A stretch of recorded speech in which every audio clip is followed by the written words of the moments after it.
Hello, everyone. This is Jonathan Little for Weekly Poker Hand, and I am here today with the fifth episode.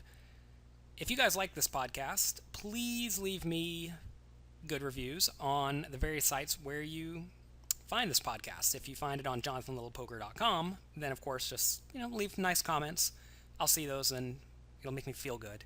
And if you download it from iTunes or YouTube, just leave a good review there, and that will help me grow the podcast and also induce me to continue making these because I like making them, but I hope that you guys enjoy them as well. And that's the easiest way for you to let me know.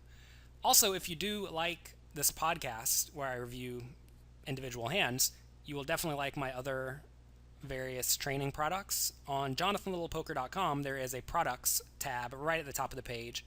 You can click that and it will take you right to my various webinars and training videos I've produced in the past, as well as to all of my various books. So check that out. And today we are going to be looking at a hand where I'm facing a 4 times the big blind raise, which is not really something you encounter too often in high stakes tournaments. This is from a $3,500 buy-in World Poker Tour event. And I have the Ace Jack of Hearts in the cutoff seat with about 47 big blinds. And the player in the low jack seat is a 50-year-old guy who just got moved to my table, but in the first 2 hands he raised to 4 times the big blind and everyone folded. So that means to me that 4 times the big blind is probably his standard raise, because on this hand he raises to 4 big blinds again. My opponent only has 22 big blinds to start the hand, so it's not like he's very deep stacked at all. So that's going to lead me to do what with my Ace Jack of Hearts in the cutoff seat? I think my only real options in this scenario are to re-raise to an amount that allows me to easily call off his 20 big blind shove, and of course if he makes it 4 big blinds, any re-raise I make is going to be enough to pot commit me. Or I can fold. I don't really think that I can call 4 big blinds with Ace Jack of Hearts. I suppose I could, but then I have to ask myself, what am I really hoping to flop? And I think the answer is top pair, right? And if I flop top pair and my opponent still wants to put a stack in, I'm probably very dominated. So I'm not a really big fan of calling and taking a flop. I think a much better line is either re-raise or fold. And in the moment, I just got the drift that this guy was going to sit down and try to raise the 4 big blinds every hand and run everyone over. But that was probably silly of me. I did elect to raise to 26,000. My opponent made it 12,000 pre-flop at 1,500, 3,000. I think I made it 26. That sounds like something I would do. So 26,000, and if he shoves, I'm just calling off every time. It's worth mentioning, whenever he does shove, I'm getting amazing pot odds. So at this point, folding is out of the question. If you re-raise this to any amount, you pretty much have to call. You're going to need to win around 30% of the time, or 35% of the time. And Ace Jack of Hearts will win 35% of the time against even a very strong range. If you do not know that, I definitely suggest you check out any of the various poker equity calculators. You can just Google that, and it will bring up that, and you can type in Ace Jack of Hearts versus a pretty strong range, and you'll see that you're in fine shape. And the reason for that is you always have 3 clean outs plus a flush draw. So I elected to get it in against this player. I actually do not think folding is insane.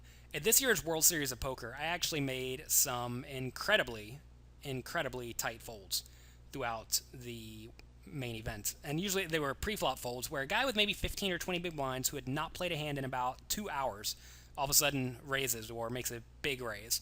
And I'd be sitting there with something like Ace Jack or pocket tens, and I would just fold. And in the past, that is something I simply never did, because most of the players in high stakes tournaments, particularly $10,000 tournaments and bigger, they just don't play 100% blatantly tight and straightforward. But in smaller stakes tournaments, or in tournaments like this, I mean, this is a World Poker Tour event. However, my opponent likely got into a satellite, so he probably got in for $100 or $300 or something. I have to recognize that he is a $300 player playing in a $3,500 tournament. So he is going to play tight, and he is going to wait for good hands, and he's going to try to get it in good. That is what he is going to do. And sure enough, he did have pocket kings. So I did end up getting it in. like I said, I'm not folding once I re-raise to 26,000 and he goes all in for 55. And did I win? No, I lost. And I'm okay with that. I don't love that I got it in that scenario. You're never happy to put your money in with 33% equity or whatever it is. But I don't really see any other good option beyond just simply folding. I think folding is an option pre-flop. Don't get it in your mind that just because you have a premium hand means that you must play it. And Ace Jack of Hearts normally is a very premium hand, by the way. It's not trash by any means. If you're unaware of that, definitely check out my book, Secrets of Professional Tournament Poker, where I lay out general guidelines for what is a reasonable pre-flop hand that you want to be playing. As for my opponent's play to his 4 big blind raise, I think that's actually an extraordinarily bad play in general because it forces your opponents to have a good hand to continue.